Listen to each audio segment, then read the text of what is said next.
Time. It is the quiet rhythm beneath every moment of our lives. It is the unseen river that carries us forward, and yet it is something we can never hold in our hands. We wake by it. We measure our days with it. We remember through it. And still, time remains one of the greatest mysteries of existence. We live inside it, but we do not fully understand it. Welcome to this journey, where we will explore the nature of time and how our sense of it may have been inherited not only from our own minds, but from the stars themselves. You are listening to Earth Files, a space of calm reflection, where science, history, and imagination gently weave together. Before we begin, I invite you to take a deep breath. Let your body settle. Let your mind soften. If you are enjoying these stories, I kindly encourage you to subscribe, so you may join us for future explorations. It also helps others find their way here. And, if you wish, share in the comments where in the world you are listening from, and what time it is for you.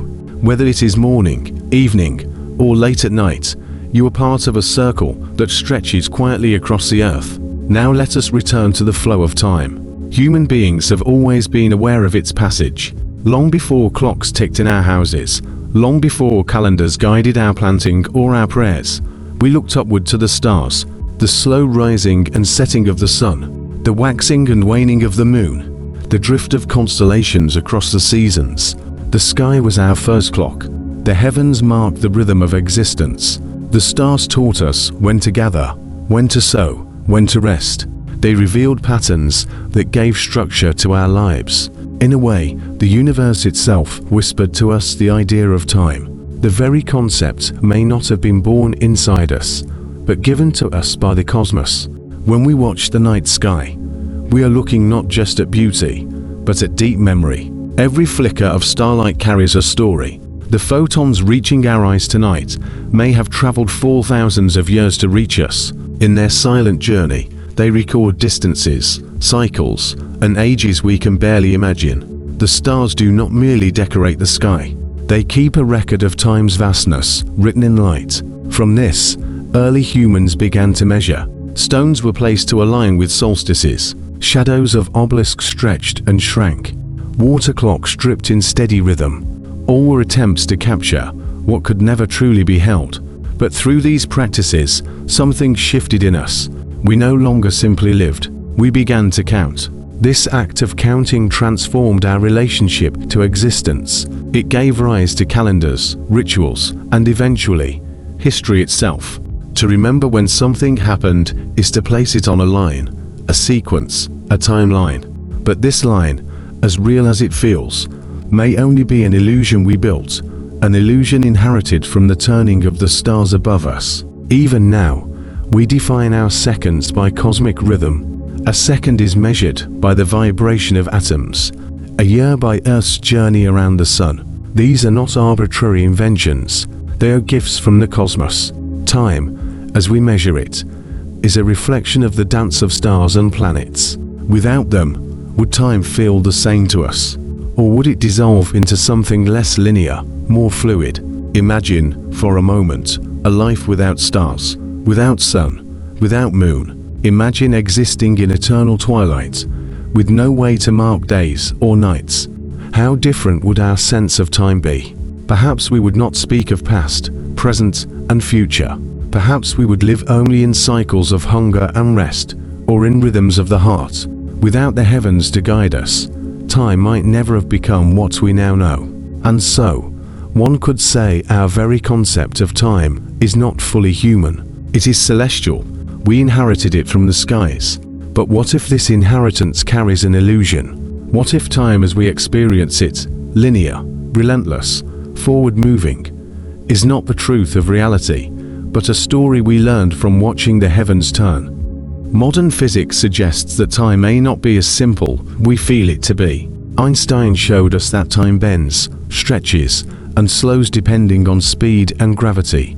To an observer traveling at near light speed, a year may pass as a second. To another, standing still, that same year unfolds slowly. Both are true, though they contradict each other. Time is not absolute, it is relative, and in the quantum world, where particles exist in multiple states at once, the very flow of time becomes even less certain. Experiments hint that cause and effect may blur, that the past may not be as fixed as we believe. This unsettles us because our lives are structured on the assumption that time moves forward, always, unbroken. But if physics whispers otherwise, perhaps the illusion we inherited from the stars is only a partial truth. Consider how memory shapes our sense of time. We remember yesterday, but not tomorrow. This gives the impression of direction, of arrow, of flow. Yet memory is a function of the brain, not of the cosmos. Is it possible that time itself is less directional than we think, and it is only our limited perception that paints it as a straight line? Here again, the stars may have guided us. The cycles of night and day, of seasons rising and falling, suggested an order. But in cosmic truth, time may not be a simple line or a simple circle. It may be something far stranger, a tapestry where every thread exists at once, and we are only capable of noticing a few strands at a time. As we sit here now, reflecting, let us notice the duality. On one hand, time is practical. It helps us coordinate, remember, and plan. On the other, it is elusive. It slips through our fingers. It resists definition. It may not be what we think it is at all. The ancient civilizations who built monuments aligned with the stars may have sensed this mystery. Their stones were not just calendars. They were questions carved in rock. They were attempts to grasp something both infinite and intimate. They too looked at the stars and wondered if what they saw was truth, or reflection, or illusion. We are still wondering, and as we continue our journey together, we will explore how time has shaped human history, how science has tried to understand it, and how the very fabric of the universe may be woven differently than our eyes suggest. For now, let us rest in the calm thought that time, whether illusion or truth, is a gift. It allows us to be here, in this moment, together, listening, breathing, remembering. For now, let us rest in the calm thought that time, whether illusion or truth, is a gift. It allows us to be here, in this moment, together, listening, breathing, remembering. And yet, this gift has many faces. The ways in which human cultures have understood and measured time have varied so widely that it reminds us how fragile and how flexible the concept really is. If time were a simple fact, unchangeable and absolute, every civilization might have described it in the same way. But they did not. Instead, each culture saw time through its own lens, shaped by its environment, its rituals, and its relationship to the stars above. In Mesopotamia, some of the earliest recorded calendars emerged. Priests and astronomers watched the skies with great care, noting the movements of the moon and the sun. Their months were lunar, their years solar, and yet they struggled with the mismatch between these two cycles. The moon takes about 29.5 days to wax and wane. The sun takes about 365 days to circle through the seasons. To reconcile them required adjustments, insertions, and corrections. Already, thousands of years ago, humanity was wrestling with the fact that time does not fit neatly into boxes. It is a flow that resists simple containment. In Egypt, the flooding of the Nile marked the true rhythm of the year. It was not simply a measurement, but a cycle upon which life itself depended. The rising waters nourished the land, deposited fertile soil, and sustained the people. Egyptian priests looked to the star Sirius, which rose just before dawn at the time of the flood, as a heavenly marker. For them, time was not an abstract count of days. It was the breath of the river, the turning of the sky, the promise of renewal. In Mesoamerica, the Maya and the Aztec created intricate calendars that interlocked like gears. One measured the solar year, another measured sacred cycles of ritual. Together, they created patterns of astonishing complexity, suggesting that time was not merely practical, but spiritual. For them, time was alive. Each day carried its own essence, its own spirit. To be born on a certain day was to be shaped by the qualities of that moment in time. Here, time was not only a measure, it was a presence, a living companion to existence. In contrast, ancient Greece began to lean toward abstraction. Philosophers like Heraclitus spoke of time as a river, ever flowing, impossible to step into twice in the same way. Others, like Parmenides, questioned whether change itself was real at all. Perhaps time, they thought, was only an illusion of the senses. Later, Plato imagined time as the moving image of eternity, a reflection of perfection cast into the imperfect world. Already, the seeds of questioning were planted. Was time truly real, or was it only a perception, inherited from the stars, but shaped by the mind? Across the world, in India, an entirely different vision of time emerged. Instead of a line moving forward, time was seen as an endless cycle. Ages, or yugas, unfolded over millions of years, rising and falling in patterns of creation and destruction. To live was to be part of this great turning, where every end was also a beginning. The stars marked the cycles, but the cycles themselves were seen as eternal. Time was not a single river flowing forward. It was a wheel, spinning endlessly. What we see in all of this is that time, though universal, is not singular. It is colored by perspective, shaped by need, and illuminated by imagination. And through these many interpretations, one truth becomes clear. Time is not just a fact of physics. It is also a story humanity tells itself. And that story changes with the sky under which it is told. Even now, our modern calendars and clocks are descendants of these ancient attempts. We mark leap years because Earth's journey around the sun does not fit neatly into whole days. We divide hours into 60 minutes and minutes into 60 seconds because of Babylonian mathematics that favored divisions of 60. Our wristwatches and digital clocks still carry the fingerprints of ancient stargazers, priests, and mathematicians. When we glance at the time, we are not just looking at a neutral measure. We are touching a lineage that stretches back thousands of years. But what lies beneath all of these measurements? Is there a pure, objective time that exists apart from our ways of counting it? Or is time itself inseparable from how we experience it? Here, the science of relativity offers us something to reflect upon. Einstein showed that there is no single, universal clock ticking throughout the cosmos. Instead, every observer carries their own time, shaped by their speed and their gravity. Imagine two twins. One remains on Earth. The other travels into space at near light speed and then returns. When they meet again, they find that their ages do not match. For one, time has passed more quickly. For the other, more slowly. Both experiences are valid. Both are true, yet they contradict our everyday sense of time as a universal flow.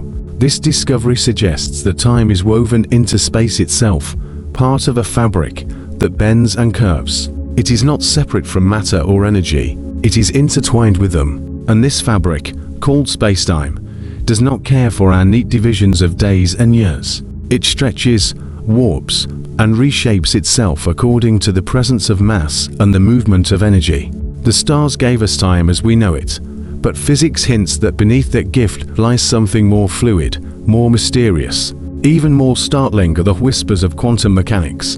In this realm, particles behave in ways that defy our usual sense of cause and effect. They exist in multiple states until observed.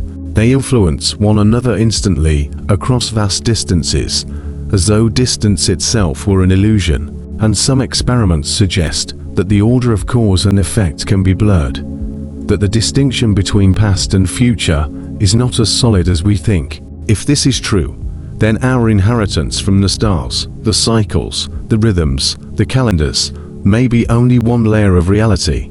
Beneath it may lie a timeless field, where all possibilities exist at once. And what we call time is simply the way our minds choose to experience that field. But let us not rush ahead. Let us walk slowly, as if along an ancient path, noticing how time has been carried by human beings, not just in science, but in memory, in ritual, in feeling. Think of the way a child waits for a birthday. To them, time is long, stretched, full of anticipation. Think of the way an elder reflects on life. To them, time feels short, fleeting, like a dream already dissolving. Both are true. Both are real. Time is not only physics, it is perception. And so we find ourselves in a strange place. On one hand, time is written in the stars, in the turning of planets, and the cycles of light. On the other, it is written in us, in the way we remember, in the way we feel. Somewhere between cosmos and consciousness, the story of time unfolds. In this unfolding, we may ask, what does it mean if time is an illusion? Not a lie, but an appearance. Not false, but incomplete. An image of something larger, like a reflection in a pool that ripples when touched. To inherit time from the stars may mean that we were given both guidance and illusion, a tool to live by, and a mystery to wonder about. As we continue, let us follow this thread more deeply. Let us look at how time has shaped civilizations, how it has guided discoveries, and how it continues to shape us even now. And in doing so, let us hold gently the thought that time may not be what we think. It may be something far stranger, far richer, and far more beautiful.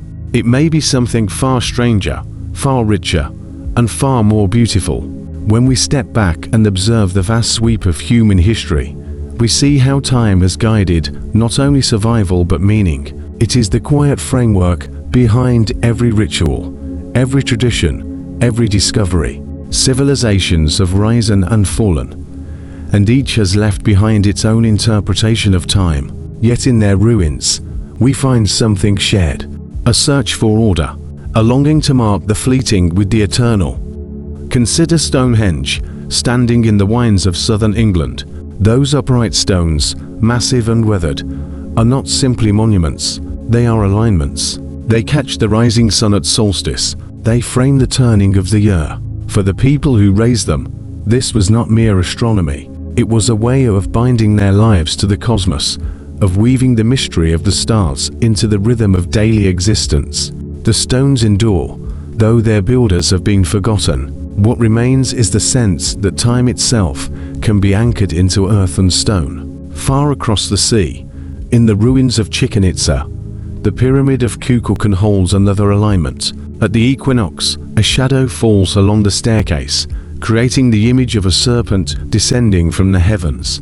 Here again, we see the interplay of sky and ground, of cosmic rhythm and human imagination. Time is not only measured, it is embodied. It is given shape, made visible, turned into story. Such monuments remind us that time is not only about counting moments, it is about belonging, to mark the solstice, to wait for the flood, to watch the star appear at dawn. These are ways of saying we are part of something larger. Time becomes a bridge between the human and the cosmic. But as centuries passed and science deepened, time began to take on another form. The rise of mechanical clocks in medieval Europe brought a new precision. Bells rang through towns, marking hours not by the sun or the season, but by the steady tick of gears. The rhythm of life began to shift.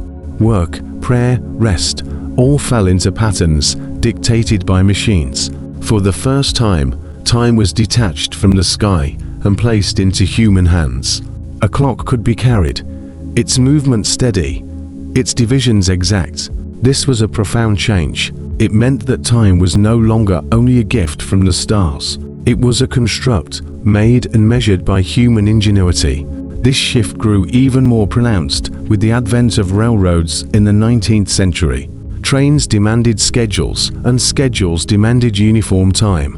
Before this, towns might set their clocks according to local noon, when the sun was at its highest. But with trains crossing vast distances, such variations became impractical. And so, standard time was born. Zones were drawn, hours were synchronized.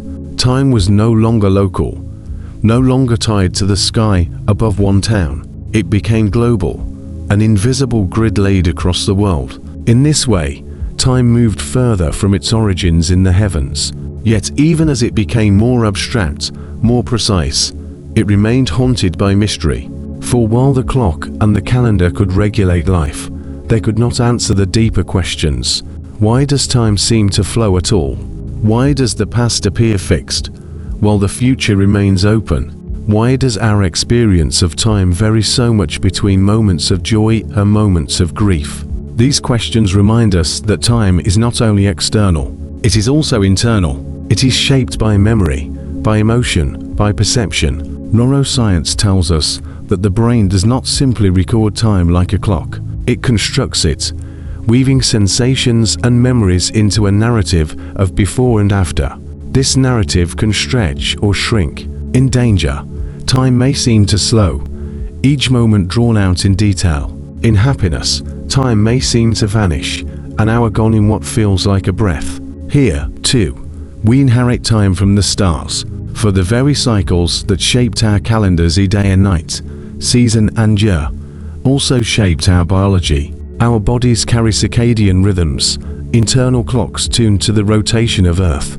Hormones rise and fall, energy surges and ebbs, guided by light and darkness. Even when isolated from natural cues, humans often drift into rhythms close to 24 hours, as though the body itself remembers the turning of the planet. Deeper still, we carry rhythms of growth, of aging. A child, full of newness, moves through time differently than an elder reflecting on decades past. These rhythms are not separate from the cosmos. They are its echoes, written in cells, in organs, in the very structure of life. The stars gave us cycles, our bodies continue them. And yet, as physics whispers, these cycles may be illusions layered upon something deeper. Relativity shows us that time is not absolute. Quantum theory suggests that time may not be fundamental at all, but emergent, a product of relationships between events. Some physicists even argue that the universe at its core is timeless, and that what we call time is only the unfolding of order from chaos, a measure of change, rather than a thing in itself. If that is true, then the question grows even stranger. What exactly have we inherited from the stars? Not time as a thing, perhaps, but the appearance of time, born from cycles and motion, from memory and change, a reflection, not a substance, a pattern, not a law. To walk with this thought is to feel both humbled and liberated. Humbled, because what we take for granted, the ticking of seconds, the flow of hours, may be a fragile construction. Liberated, because if time is not absolute, then perhaps our experience of it is more fluid than we imagine. Perhaps it can be stretched not only by perception, but by understanding. Think of meditation, where the mind becomes still and time seems to dissolve. Think of dreams, where past and future blend, and events unfold in ways that defy waking order. These, too, may be glimpses of the truth. That time is not a river carrying us forward, but a lens through which we view the universe, a lens shaped by stars, by memory, by mind. As we move further in this exploration, let us ask not only what time is, but what it means. If time is an illusion, what purpose does the illusion serve? If it was inherited from the stars, why was it given to us in this way? Perhaps in seeking these answers, we may come to see time less as a prison and more as a gift. Not a straight line pulling us forward, but a circle, a rhythm, a dance between matter and meaning. Let us continue to walk slowly, listening for what the stars may still be teaching us, even now. If we carry this thought forward, we begin to see consciousness less as a possession and more as a field in which we participate. Much like gravity or electromagnetism, it may be something that pervades the universe, something we tap into rather than create. Our minds, then, are not factories of awareness, but instruments that shape and focus it. Just as a radio does not create music, but receives and translates signals, so too might our brains channel a universal field of consciousness into the particular experience we call self. This idea, while radical to some, is not new. Ancient traditions across the world have described awareness as a fundamental aspect of reality, long before the word consciousness was used in science or philosophy.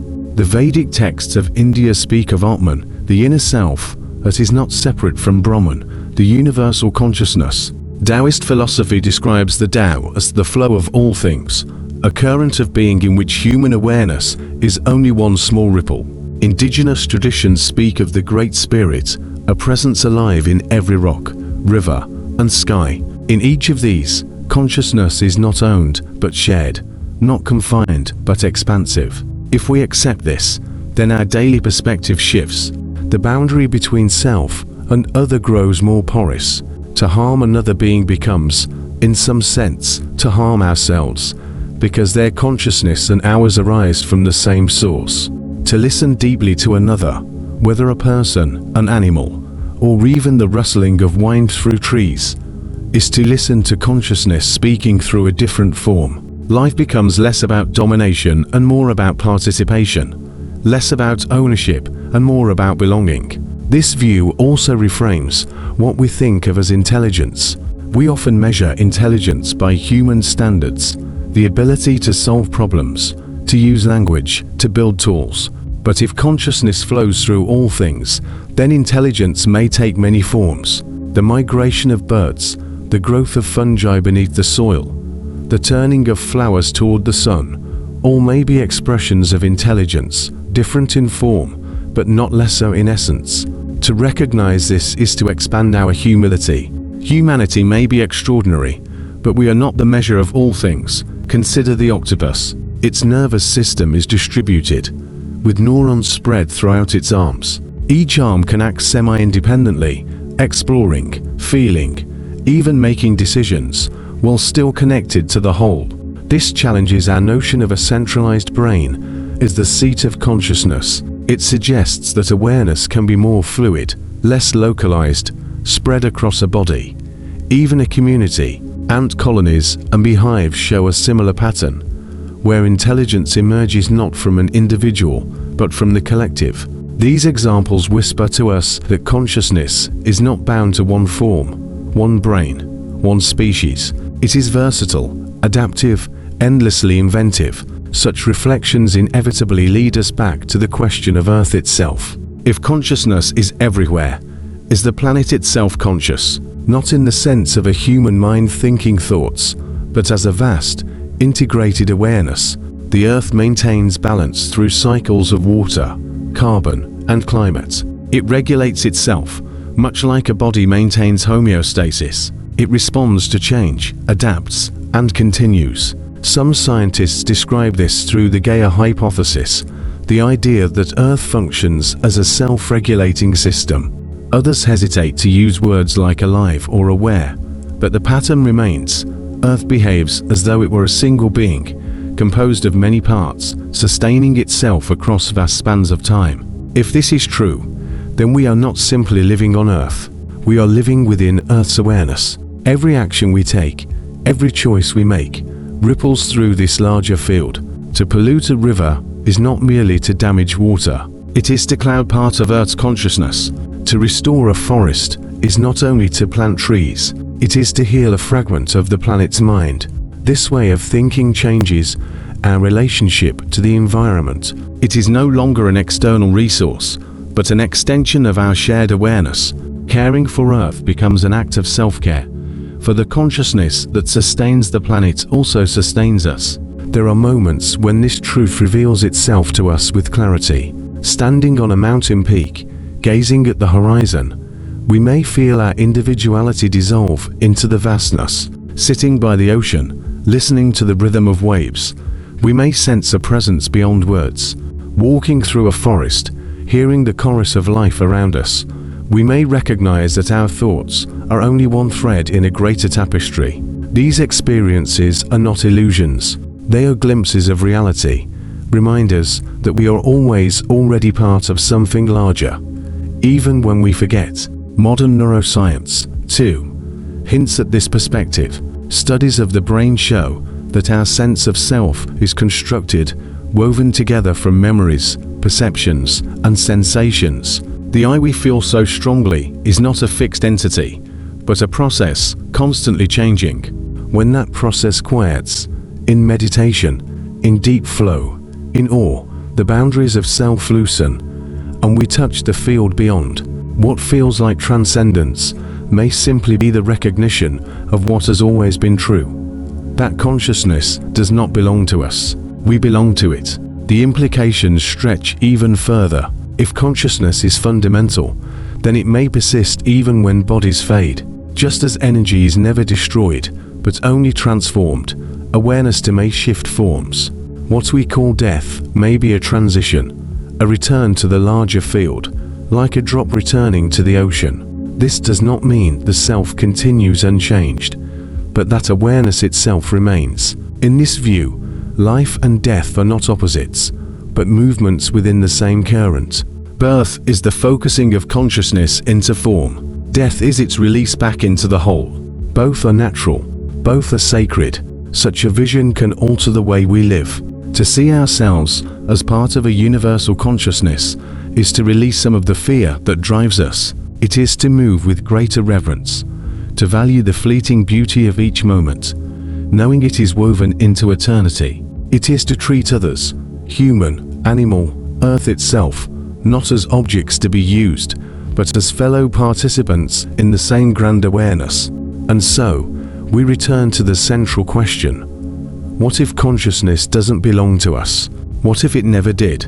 Then we are freed from the burden of ownership, from the illusion of separation.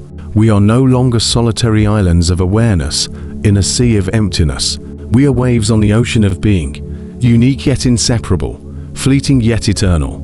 To live with this knowledge is to live differently, with humility, with wonder, with love.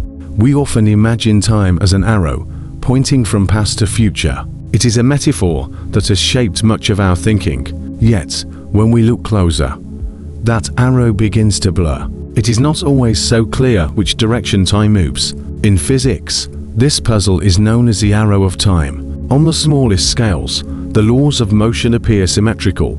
A particle moving forward in time could just as easily move backward, and the equations would still hold. But in our daily lives, time is not symmetrical. We remember the past, not the future. We grow older, not younger. Broken glass does not leap back together.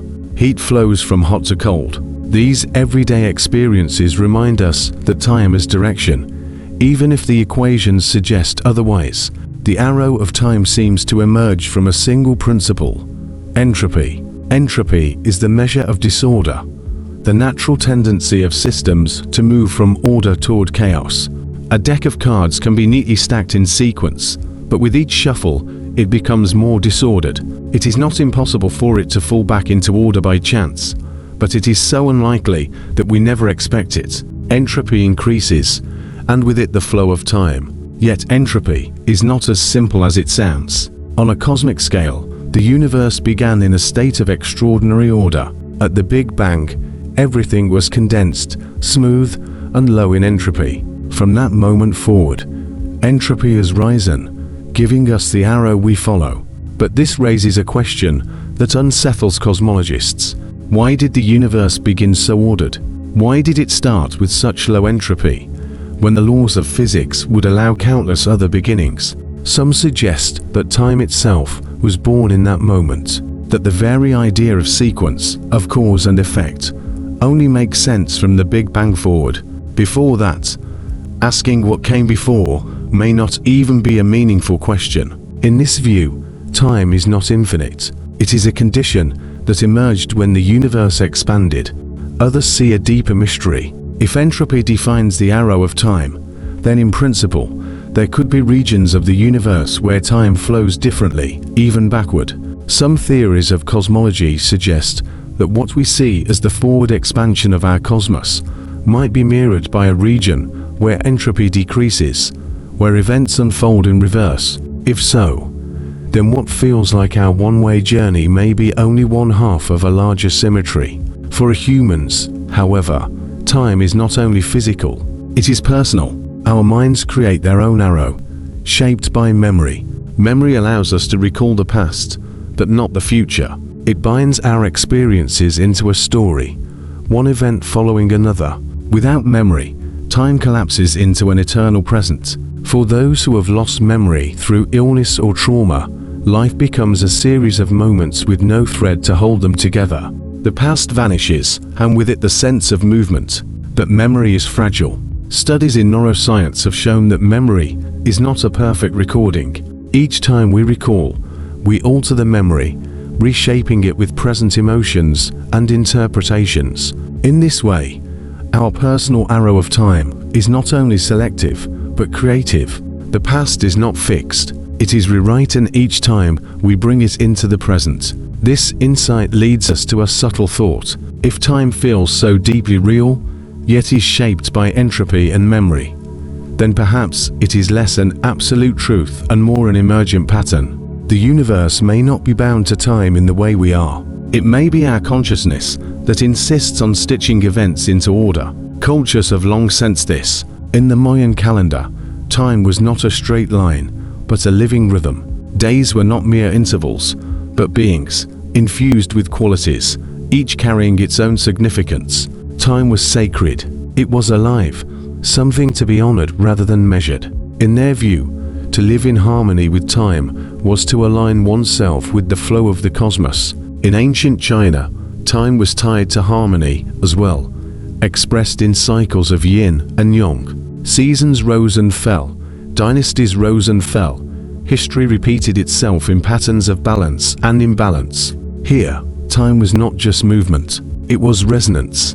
To act out of step with its rhythm was to bring disharmony to life. Our modern clocks, by contrast, strip time to abstraction. We count seconds, minutes, hours, as if time were a substance we could divide infinitely. Yet these divisions are artificial, imposed on rhythms that are far older and more fluid. The stars do not tick, the tides do not measure in exact hours. These are natural cycles, continuous, flowing. It is we who carve them into rigid partitions. Even so, we cannot escape the pull of mystery. Einstein once remarked that for those who grasp relativity, the distinction between past, present, and future is only a stubborn illusion. All moments exist together, yet for us, living within the illusion, that distinction shapes everything we do. It is how we dream, how we remember, how we hope. Perhaps time is not meant to be solved like an equation. Perhaps it is a veil, a gift, a way of experiencing change. Imagine if all of time existed at once, like a vast mural. Our lives would be but a path traced upon it, one section revealed at a time. We never see the whole, only the part our consciousness walks. From this perspective, time is not a prison, but a story, unfolding line by line. The stars gave us the first symbols of this story. They showed us patterns of return, the endless circling of heavens above. From them, we learned that change could be trusted, that seasons followed seasons, that days follow nights. But perhaps the stars were also whispering something else, that beyond these patterns, beyond the cycles and returns, lies a stillness in which all things are present. As science continues to probe, the illusion of time grows thinner. The block universe, quantum timelessness, entropy and memory, each offers a glimpse of a truth we cannot fully grasp. And yet, even within our uncertainty, there is beauty. For the very fact that we question time reveals the depth of our awareness. We are not merely creatures moving forward blindly. We are witnesses, asking what it means to move at all. And in that asking, we find ourselves drawn closer to the mystery that time has always been. Not an object, not a force, but a mirror reflecting both the stars and our own consciousness. A reminder that what we inherit is not seconds or hours, but the capacity to see change, to feel rhythm, to give meaning to movement. To understand time is to look not only at physics, but at the ways human beings have carried its mystery. Every culture has tried to tame it, to name it, to frame it in stories and symbols. And in these stories, we see how flexible time can be. The ancient Egyptians saw time in two forms. One was Naya, the repeating time of cycles. It was the rising and setting of the sun, the annual flooding of the Nile, the endless return of seasons. The other was Jet, the eternal, the unchanging. It was the realm of gods, the stillness beyond motion. Life unfolded within Naya, but aspired to Jet. To live well was to move in harmony with cycles, yet also to prepare for eternity. In their tombs, Egyptians carried calendars of stars and celestial clocks, as if to ensure their passage into both rhythms of time. In Greece, time wore different faces. The Greeks gave names to time itself. Chronos was time as sequence, the ticking forward of events. Kairos was time as opportunity, the perfect moment that could not be measured, but only felt. To miss Kairos was to miss destiny.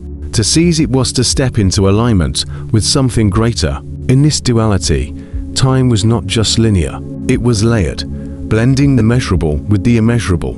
Far away, in India, time was conceived as a wheel. The Kala Chakra, the wheel of time, spoke of vast cycles called yugas. Each yuga stretched across millions of years. Civilizations rose, flourished, declined, and fell within these cosmic epochs. The cycle would reset, and time would begin again. In this vision, time was neither progress nor decline, but eternal return. What had happened would happen again, and the role of humanity was to recognize its place within the wheel. What unites these visions is that none treated time as a simple line. Time was cyclic, eternal, divine, layered.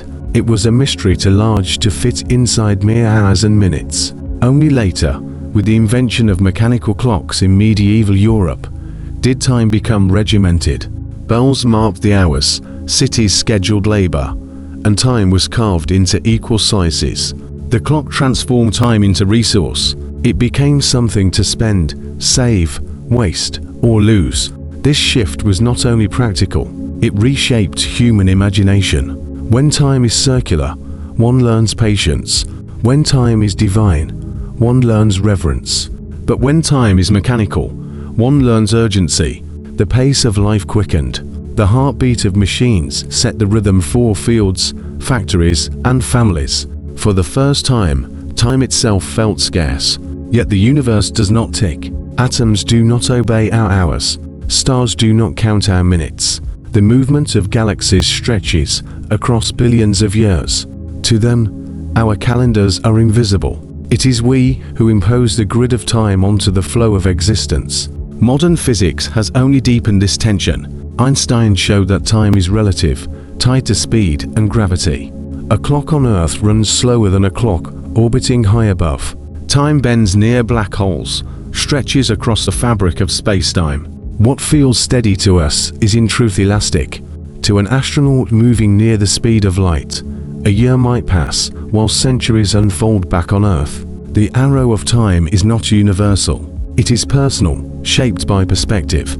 Quantum theory complicates this even further. In the equations of quantum mechanics, time does not appear as a fundamental property. Instead, it is something we bring into the picture when we measure, when we observe. Some physicists suggest that time may not exist at all at the most fundamental level. It may emerge only when consciousness interacts with matter, a bridge between the timeless and the experienced. If this is true, then time is not a container in which events happen. It is a story written by the act of awareness. The universe itself may be timeless, a tapestry where all possibilities coexist. We, by moving through it, thread a path and call it time. This idea resonates with the wisdom of older traditions. The Upanishads of India spoke of Brahman, the timeless reality, beyond past and future. The Buddha taught that clinging to the idea of permanence is illusion, that all is flow. The mystics of Sufism describe timeless union with the divine, where seconds stretched into eternity.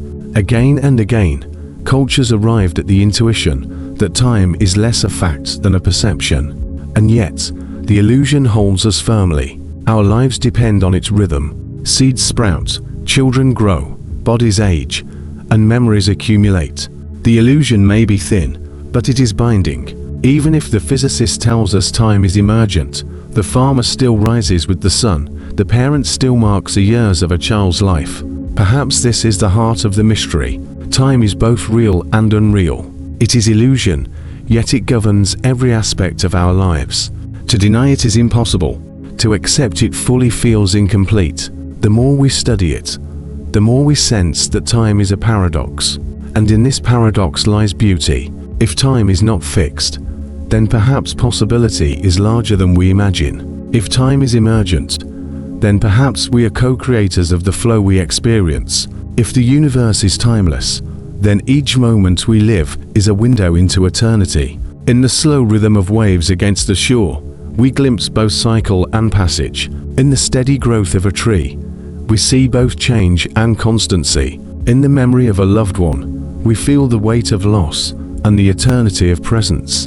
These are not contradictions. They are the layers of time as it lives through us. The stars that gave us time's first patterns still look down, ancient and enduring.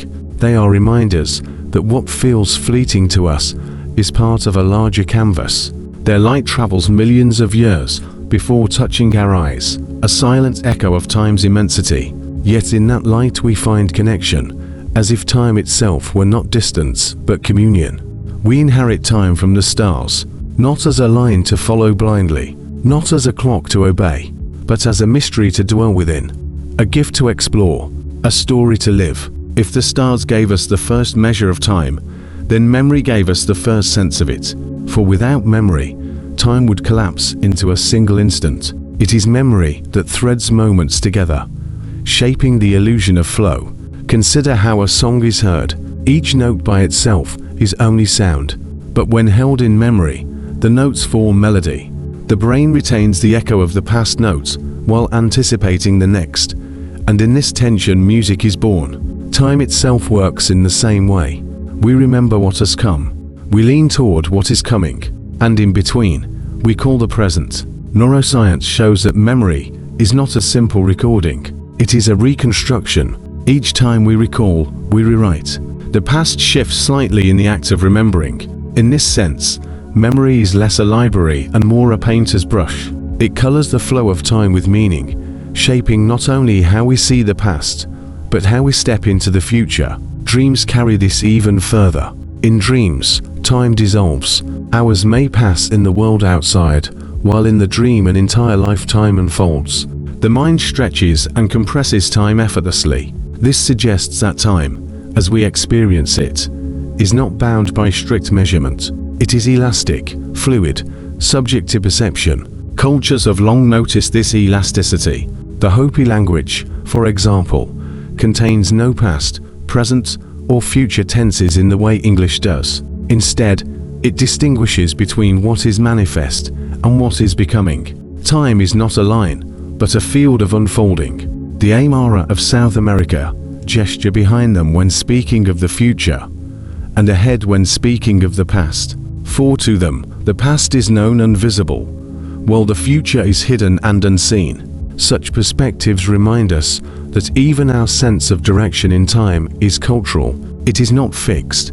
Physics, too, questions the primacy of the present.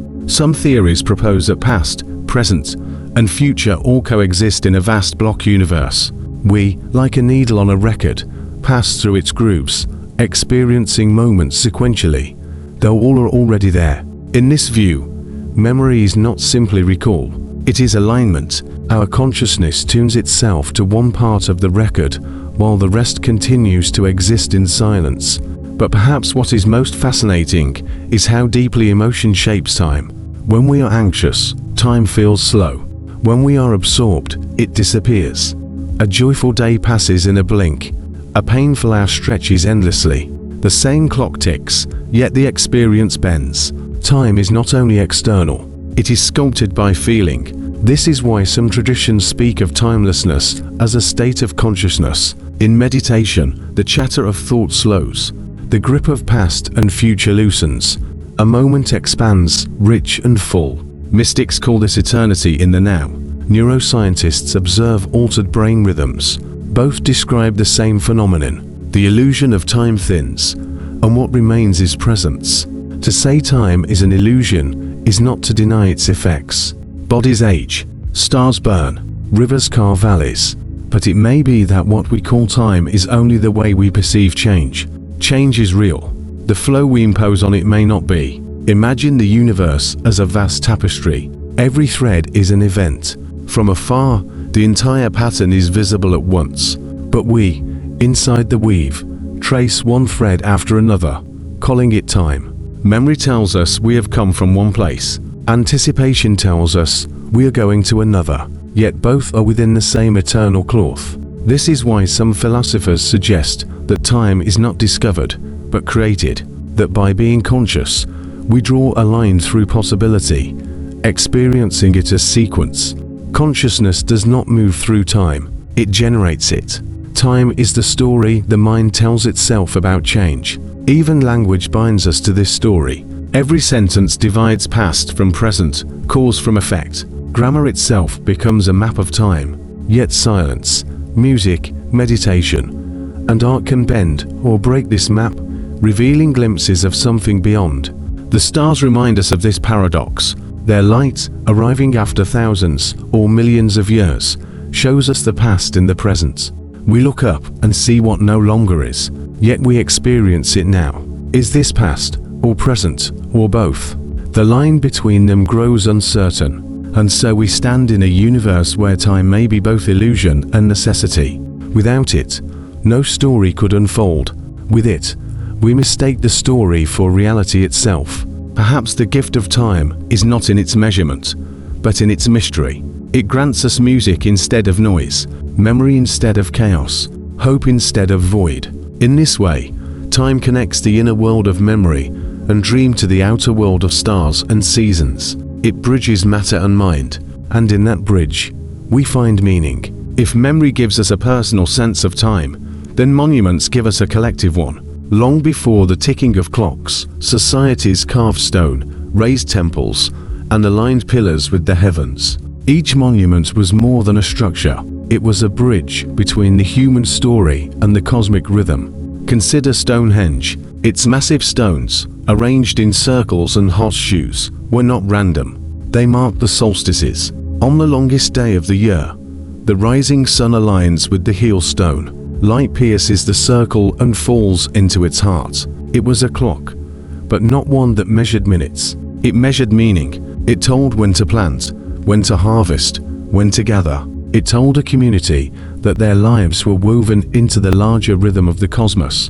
Across the ocean, the Maya built pyramids that also functioned as calendars. At Chichen Itza, during the equinox, sunlight casts the shadow of a serpent down the steps of El Castillo. The play of light and shadow creates movement, as if the stone itself breathes. Here, time was not only marked, it was enacted.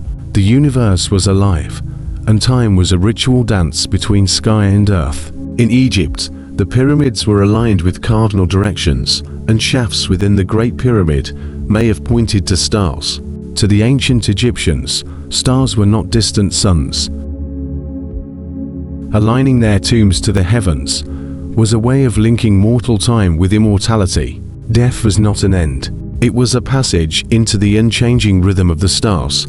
These monuments reveal that time was never only about counting. It was about belonging. People did not merely observe the cycles of the heavens.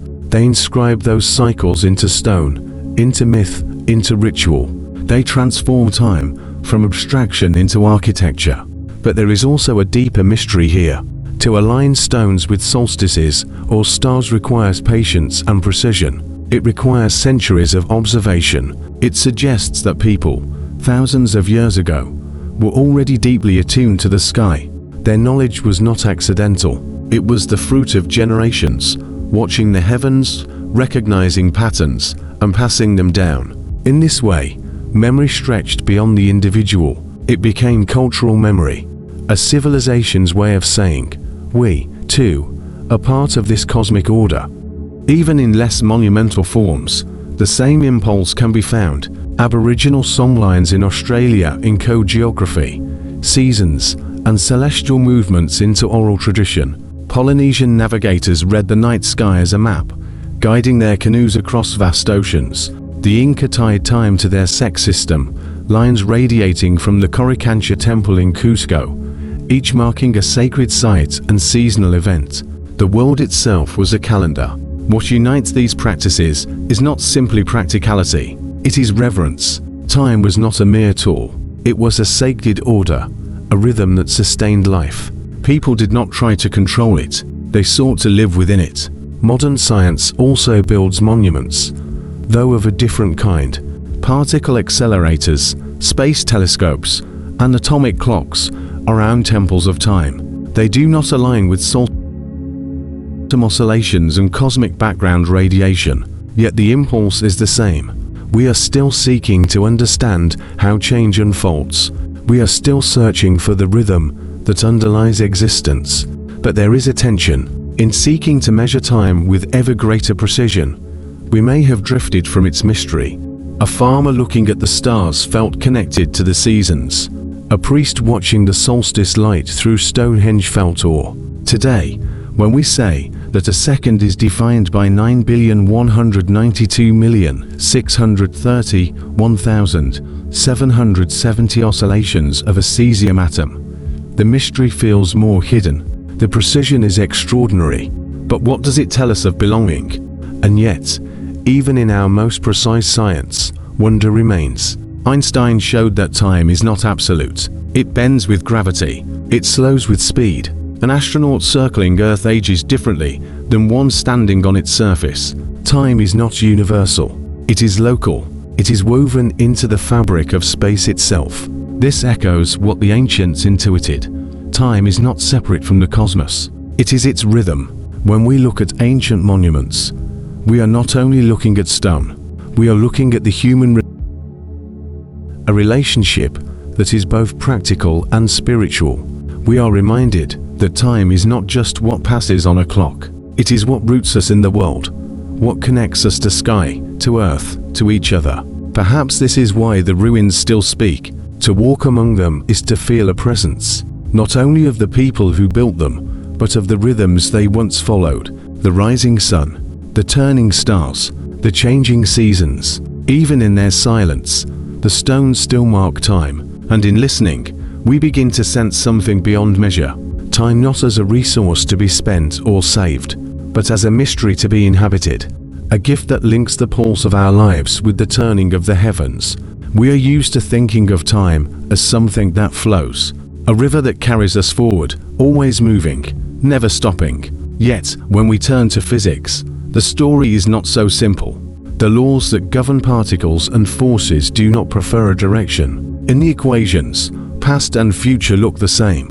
What we call the arrow of time seems to emerge only when we consider entropy, the tendency for disorder to increase. Entropy is why we remember the past, but not the future. It is why we see a glass shatter, but never reassemble. It is why we age and do not grow younger. Yet in the deepest descriptions of reality, there is no arrow.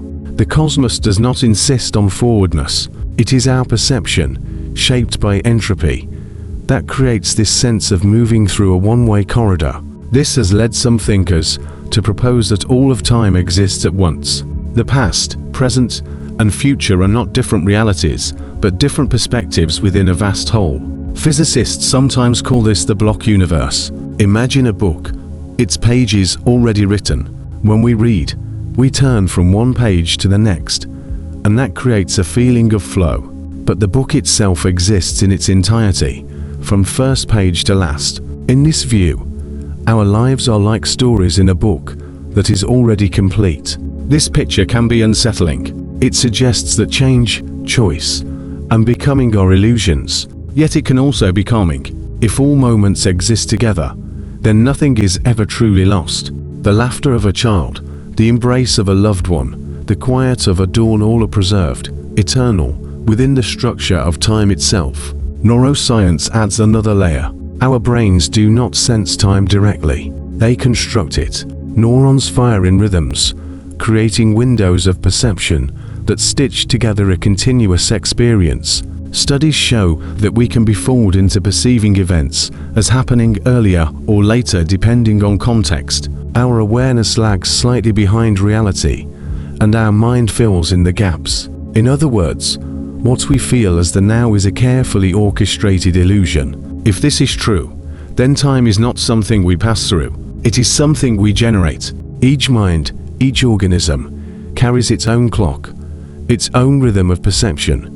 A hummingbird's rapid heartbeat and quick movements create a world of fast flickers.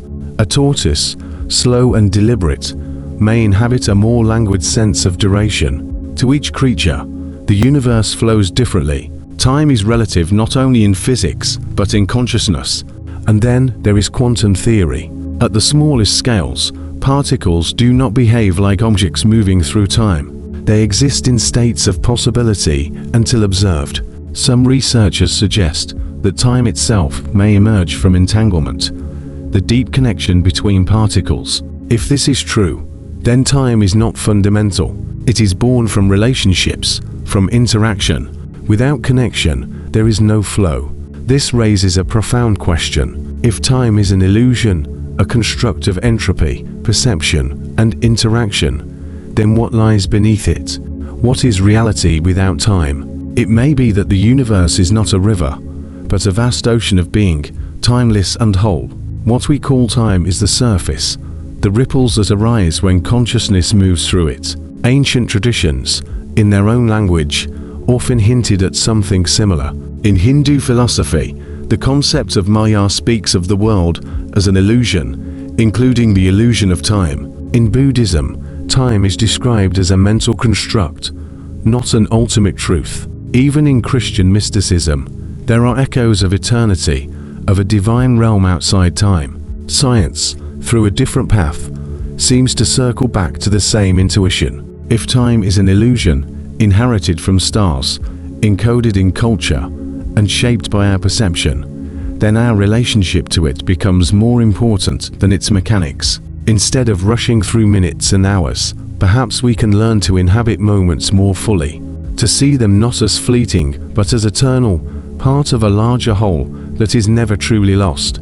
The philosopher Henry Bergson once said that time is not a line but a melody. Each note matters, not because it vanishes, but because it contributes to the whole song.